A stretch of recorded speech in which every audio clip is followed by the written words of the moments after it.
This is Machuka Nyarieko TV Talk Show, where we analyze politics and governance issues.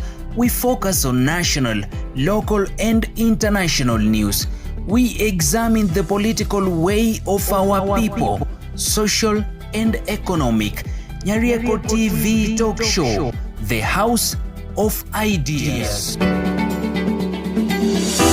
viewers, today has been an interesting day as finally what people have been yearning for has been done. That is the dissolution of the Ruto's cabinet. The Gen Zs are happy, the young men are happy, young women are happy, and everyone else is happy, including the president is happy, because he has at least gained some legitimacy from the people. So, what next? Stay tuned so that you get ideas on what is expected from Ruto. Before we move further, kindly, if you are watching this channel for the first time, subscribe so that whenever we produce another video, YouTube will automatically notify you. And for our resident subscribers, thank you so much. Continue being present, continue watching, sharing, commenting, liking, so that we can move higher. Back to our topic. Now that the yearned for, or what people have been asking for, has happened, what should Ruto or President Ruto do next?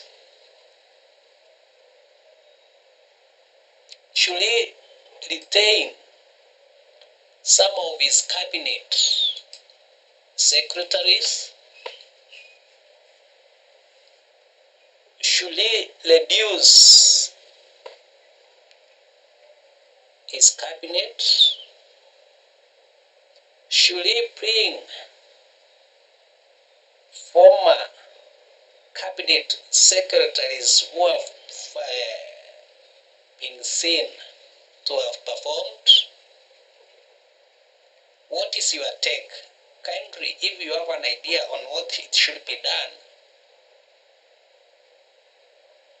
put your comments on the comment section so that it will inform those who are going to make this decision. Otherwise, it has been a very good day for most people, because issues of governance have greatly affected our state. Do you think President Ruto is a strategist or an implementer? If he is a strategist, what kind of a cabinet should he have?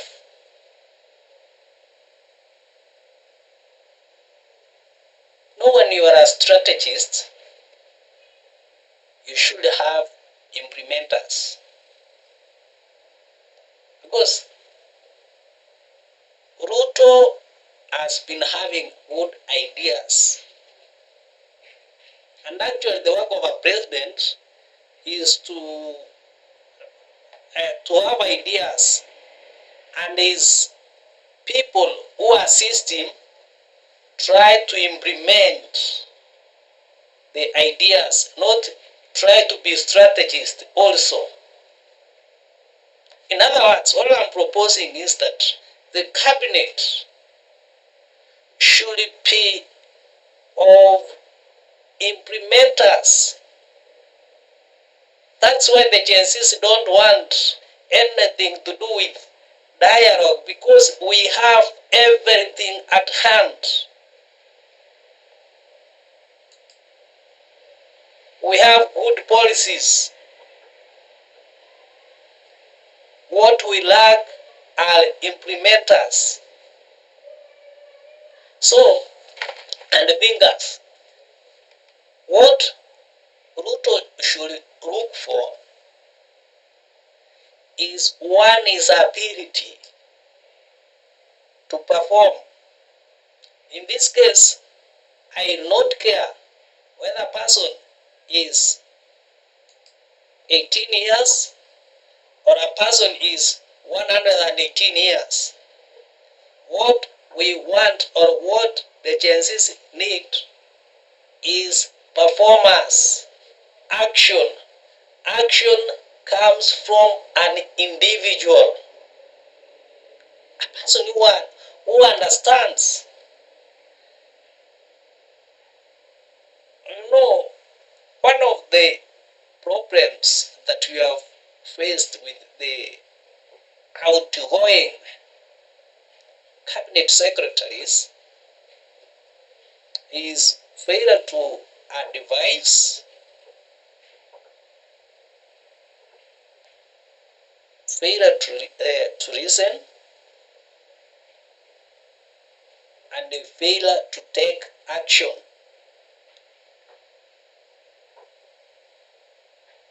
In addition, and the most importantly, failure to think outside the box. No, policies are guidelines. A policy cannot perform by itself. It is just a guideline. And that's why you find that in an office we have about 3 signatories. We may have the chairman, we may have the CEO and the commissioner, for example, signing a given document. Why do they have to sign, the 3 people?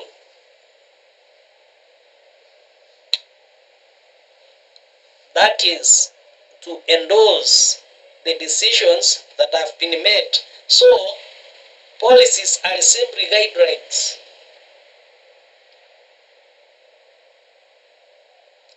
President Ruto, the truth be said, is a strategist.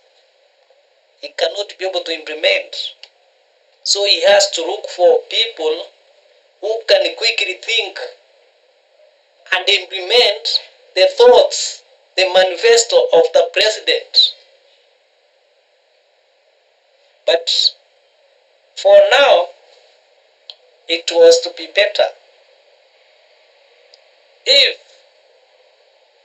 the people could be allowed to go back at their constituencies and come up with proposals on what they think can create employment opportunities at their locality, because unemployment is everywhere, and not just unemployment, as sustainable employment.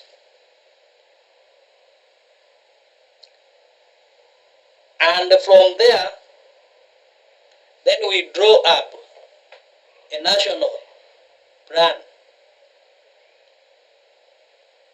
Because even if they meet the entire next week, the week after,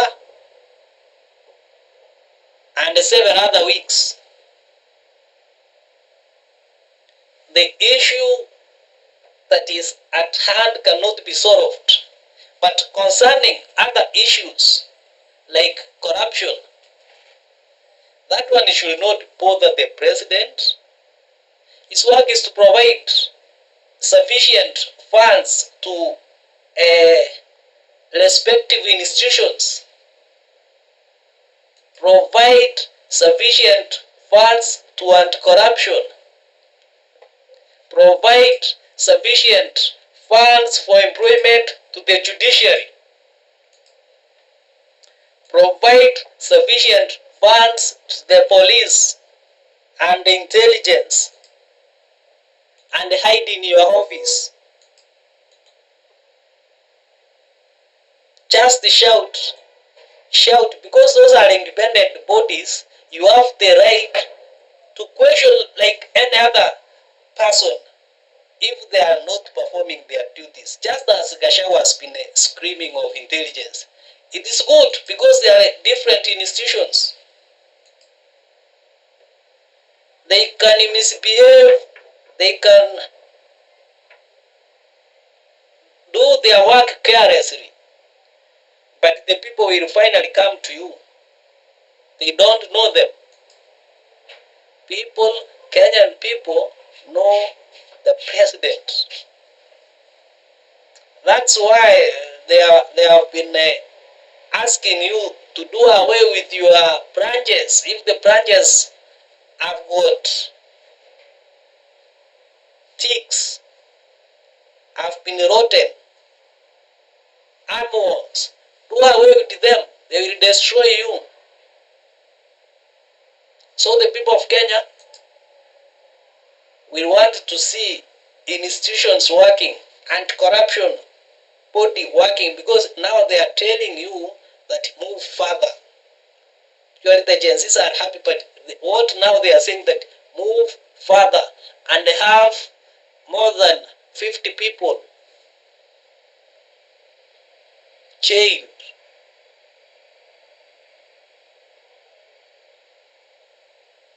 This happened in Nigeria.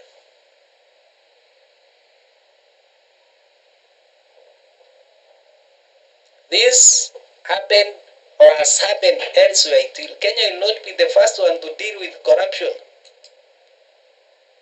This time around, you have been given extreme powers by the people of Kenya, not by your friends, by the people of Kenya, to use your sword like the one you used today. People, Kenyans, are so happy.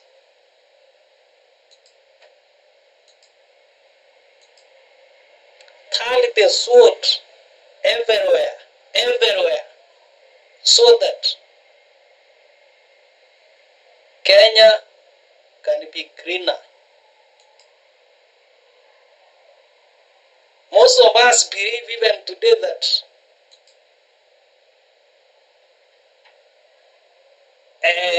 the taxes that we give are sufficient to do some reasonable work if it were not a few individuals who keep them into their pockets.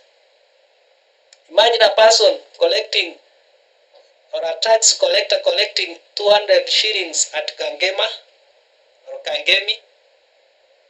By the time it reaches the city council office, he earns over 60 shillings. That means he has already taken 140. And the individuals at the office, the city council office, takes around 20 shillings. So what remains with the city council is only about 20 shillings. And that 20 shillings is where they expected they have development from,